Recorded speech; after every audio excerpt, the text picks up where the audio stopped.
Vladimir Poutine accusé par Joe Biden de mener un génocide en Ukraine. On va se pencher donc sur cette question, la présidentielle, les différentes actualités en bref comme chaque jour, avec notamment du nouveau sur le procès des attentats du 13 novembre à Paris. Salut, c'est Hugo, j'espère que vous allez bien et comme chaque jour, on est parti ensemble pour une nouvelle plongée dans l'actualité en une dizaine de minutes. Premier sujet donc aujourd'hui, le président américain Joe Biden a accusé pour la première fois le président russe Vladimir Poutine de mener un génocide en Ukraine. C'est un terme fort qui n'avait été utilisé jusqu'ici que par le président ukrainien Volodymyr Zelensky. Alors qu'en est-il exactement? Comment déterminer d'ailleurs ce qui est un génocide? On va voir ce qu'il en est aujourd'hui en commençant par cette question pour démarrer. Déjà, qu'est-ce qu'un génocide? Alors selon la définition de l'Organisation des Nations Unies, un génocide c'est, je cite, un crime commis dans l'intention de détruire ou tout ou en partie un groupe national, ethnique, racial ou religieux. Et même s'il y a eu des génocides avant, en Namibie par exemple au début du XXe siècle, eh bien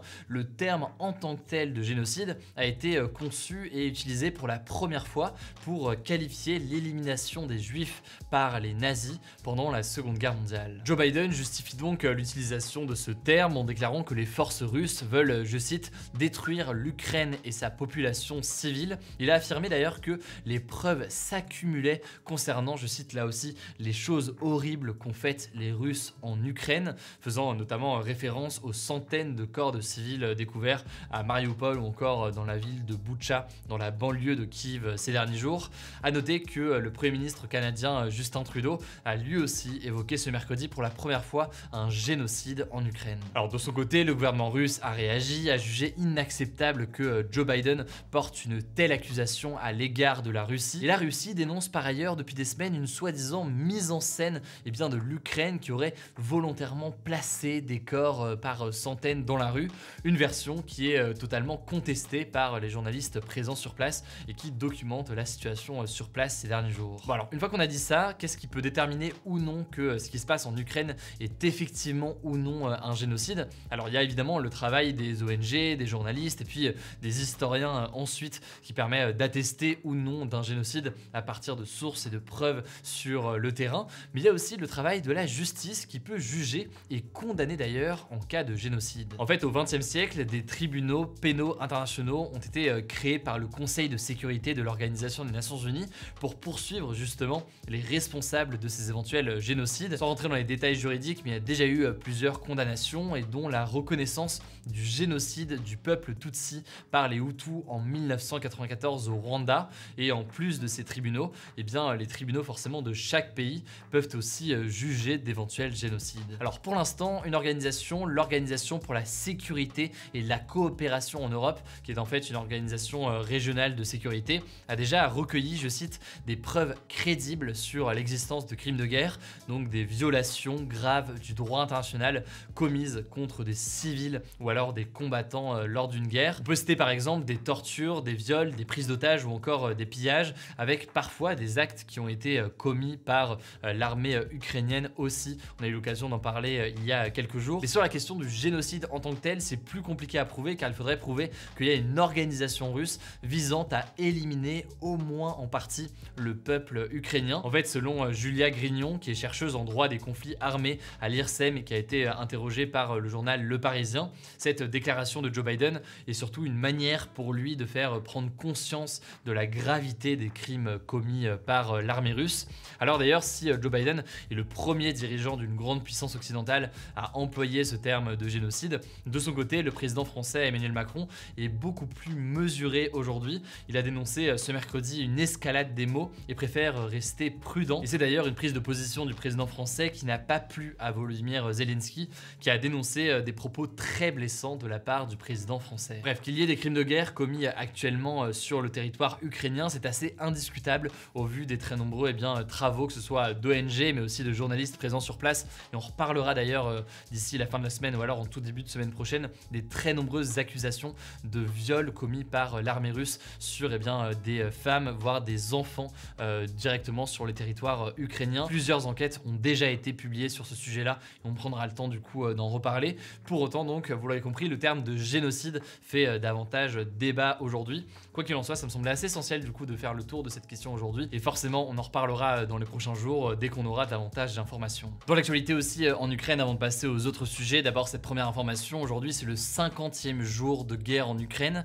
et 9 couloirs humanitaires, notamment au départ de la ville de Mariupol, ont été rouverts dans le sud-est du pays vers d'autres régions plus sûres de l'Ukraine. Le but très évident pour l'Ukraine, c'est donc d'évacuer un maximum d'habitants alors que la situation humanitaire est absolument catastrophique dans la ville de Mariupol, toujours assiégée ces derniers jours par les Russes. Deuxième information, le président américain Joe Biden a promis au président ukrainien Volodymyr Zelensky une nouvelle aide militaire, une aide cette fois-ci de 800 millions de dollars avec notamment des armes lourdes, donc des hélicoptères, des véhicules blindés ou encore de l'artillerie pour que le pays puisse au mieux se défendre contre l'invasion de la Russie. On passe au reste de l'actualité en bref. D'abord cette première information liée à l'élection présidentielle. C'est officiel, on sait qui animera le débat de l'entre-deux tours entre Marine Le Pen et Emmanuel Macron. Il s'agit des journalistes Gilles Boulot de TF1 donc et Léa Salamé de France Télévisions. A noter par ailleurs que la journaliste de France 2 Anne-Sophie Lapix était pressentie au départ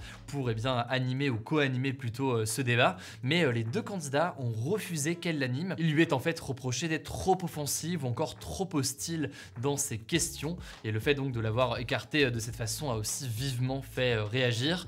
Quoi qu'il en soit, le débat aura lieu mercredi prochain à 21h. Évidemment, on suivra ça sur ma chaîne Twitch, je diffuserai le débat et on le commentera aussi en même temps. J'aurai aussi sûrement un invité avant et après le débat pour pouvoir débriefer tout ça. Bref, ça se passera à nouveau sur ma chaîne Twitch, je vous mets le lien directement en description. Deuxième information, plusieurs universités et grandes écoles comme la Sorbonne, l'ENS ou encore Sciences Po Paris et le campus de Nancy de Sciences Po Paris ont été bloqués ce jeudi par des étudiants pour protester contre le second tour entre Emmanuel Macron et Marine Le Pen. Il y a eu notamment des échanges tendus avec la police. En gros, ils dénoncent le fait de se retrouver face à un faux choix selon eux entre deux options qui ne répondent pas aux problématiques et à l'urgence ni de la jeunesse ni de la société ou encore de l'urgence écologique. Les cours ont donc été basculés en distanciel en général pour que les élèves puissent quand même les suivre. Et par ailleurs, concernant le blocage de Sciences Po Paris, dans l'après-midi, ceux qui bloquaient ont été expulsés de force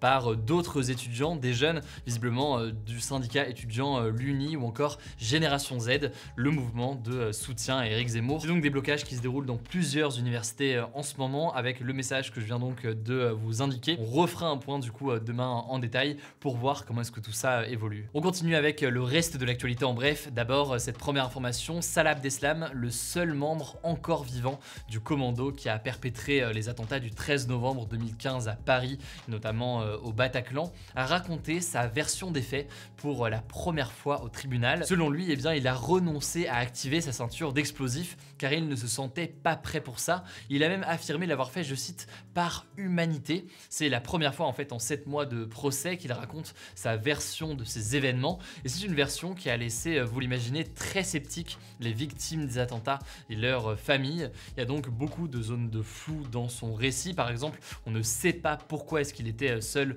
quand tous les autres terroristes ont commis leurs attaques en groupe. On verra donc les questions qui sont posées par les parties civiles, notamment dans les prochains jours, sachant que pour rappel, ces attentats du 13 novembre 2015 en région parisienne avaient fait 131 morts et 413 blessés. Deuxième information, on a du nouveau concernant un autre triste événement, le principal suspect de la fusillade de New York qui a eu lieu ce mardi et qui a fait 23 blessés, a été arrêté ce mercredi pour acte terroriste. C'est en fait un homme de 60 ans qui avait déjà été arrêté d'ailleurs pour infraction sexuelle et trouble à l'ordre public. Il pourrait être condamné à de la prison à perpétuité. On verra donc ce qu'il en est, sachant que pour l'instant, on ne connaît pas ses motivations exactes s'il y en a. Pour la troisième actualité, je voulais revenir et me pencher avec vous sur un sujet dont on entend assez peu parler, c'est la situation au Sri Lanka, un pays donc situé dans l'océan Indien, qui traverse pourtant en ce moment une très grave crise économique, une crise suite notamment au Covid, mais aussi plus globalement une très mauvaise gestion du pays. En effet, aujourd'hui, de nombreux habitants manquent de tout, manquent de nourriture, de carburant, de médicaments